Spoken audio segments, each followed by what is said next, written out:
What is going on, Roland Empire? Here, you guys, to give you a video. I like to talk about today's topic be on the Jungle Cruise, and the Jungle Cruise is it's based on a Disney ride. It has The Rock. Believe it or not, you would hear a kind of two-sided argument now where people are having fun with The Rock. Who is The Rock? You know who The Rock is. Just a WWE wrestler turn actor. He's just one of Hollywood's most go-to celebrities, and with the likableness that he is, what he represents on social media, with the social media of always getting up in the morning, he's such a likable guy. But if you wouldn't believe it, there is a side that people are like, there's too much Rock going on. Why is he in this movie? He's playing all these characters that are just similar. He just changes up hats and stuff like that. I'm still on the side that I enjoy it because I like his presence. But it is to be argued that he's in a lot of movies, okay? He's in a lot of movies for sure. And this is one of the properties he grabbed from, Disney. He has, his little PG-13 maybe R-rated films, but he still has that contract with Disney. So with Disney's Under the Belt film, he adapted a ride, kind of brought it to him with a little bit of pinchings of like some Indiana Jones, some Mummy. You stir it up in a pot. You get the Jungle Cruise, that kind of version. You bring in Emily Blunt, incredible actress. Who would blame her? She's really good and all that. And I think that can actually help with The Rock's talent and all that. So I wanted to see that kind of chemistry, since I still root for both actors depending on the situation. But you get all these ingredients, and we've had promising things. They haven't lived up. The Jungle Cruise is no exception. Even with The Rock, even though The Rock feels like if you get him, somehow your movie's not going to be bad. It could be at the very least good. But that's still, the question. But now I am here to solve this. And, does it live up? I think it does. I think The Jungle Cruise is a fun Disney movie. It falls in the lines of what a Disney movie with the theme park adaptation with characters that that are star-studded, actors, but bring their characters. It falls into that formulaic, but I enjoy this. I guess it really comes to a cup of tea because, like I said, it has Indiana Jones, it has Mummy vibes. I enjoy those movies, and I think The Jungle Cruise is a nice modern version of that. You might want to expect something so new and all. This movie might not fit for you. You might think it's corny, it's campy, and I saw this. Like, I was like, the ingredients, I was like, okay, it has, all the adventures to be an Adventure 101 type movie, and you think, okay, you see it, but somehow you accept it, and I accepted it with this. I just enjoyed. The actors did help a lot. Again, Johnson and Blunt really do give it a nice kind of chemistry. She's the actor and all that, the one that's doing all the drama. He's the muscle guy that just helps with the whole group, even though they make fun a bit of his stature and the way his character is. So even though he is The Rock wearing a hat, I like that they do give him a sort of spin on his character.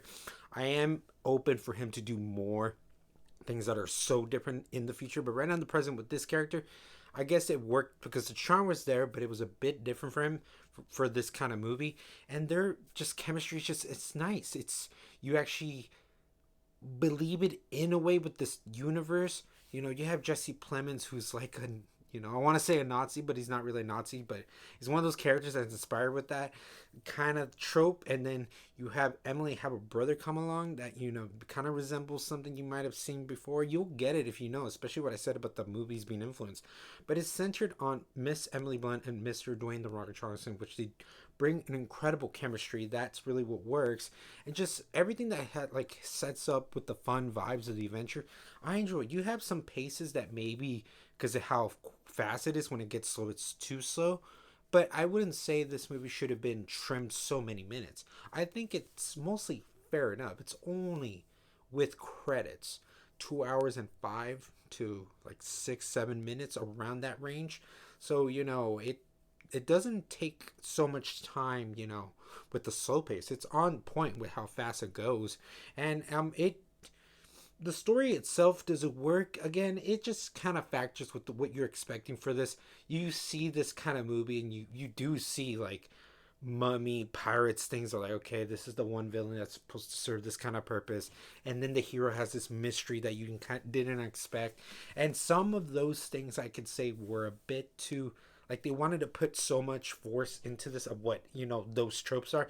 Some of these maybe felt a bit jarring, or like what's going on, or maybe we didn't need these kind of things. It stood out a bit, but because a lot of what's centered around it really worked and all, that's what I let it go by. But you know, for some people, they that might not be enough. That might not be passable. And you know, it's just for me. I kind of was thinking, I was like, you know, not every movie has to be bad, but not every movie has to be the greatest movie I've ever saw. What about those in the middle down the road, just fine, entertaining, good movies? This falls into that category. But like I keep saying, there are things that not everybody's gonna enjoy this. But if you maybe are that specific kind of person that do like, you know, a pirates movie, you know, Jungle Cruise is the closest thing you can get to, you know, an appetizer or something now. You know, at this time with, you know, movies being very difficult to release in theaters. And you know, it's, you want to see it on Disney Plus, go ahead, it's there at home. You want to enjoy it at the movie theater, I think it enhances it. Definitely this kind of movie would have been made for that kind of experience. And just, you know, like just, you got to make sure what lens are you going to be viewing this movie. But like I keep saying, guys, it's no perfect. Again, the stories that they do make, some of them felt rushed, some of them felt like, okay, you wanted to build, but you didn't give it so much time, so you think at the end it's more satisfying than what it is. But what pushes the movie, what holds it all, is the likability. It's just the fun that it brings into it, just the, you know, the charm it is of how simple, but not so simple, how the plot kind of goes with what at least we need to be invested with the story. And again, the two actors, I am so glad that at least when hearing about the cast, hearing these two actors, I'm glad these actors really paid off and made the movie more enjoyable. You know, I just, that's how I viewed this kind of film and how I enjoyed the film and all. But let me know, guys, if you didn't like the movie. Maybe it just didn't work for you for the things I said, or it did work and you enjoyed the same kind of expectations you expect in the film. You let me know what were the strongest, you know, subjects, the strongest, the weakest, the strongest plots you can think of. You know, all this in the comments below. I really adored the film, and I think the film was really a good time and all. And as always, Royal Empire, laugh, smile, repeat.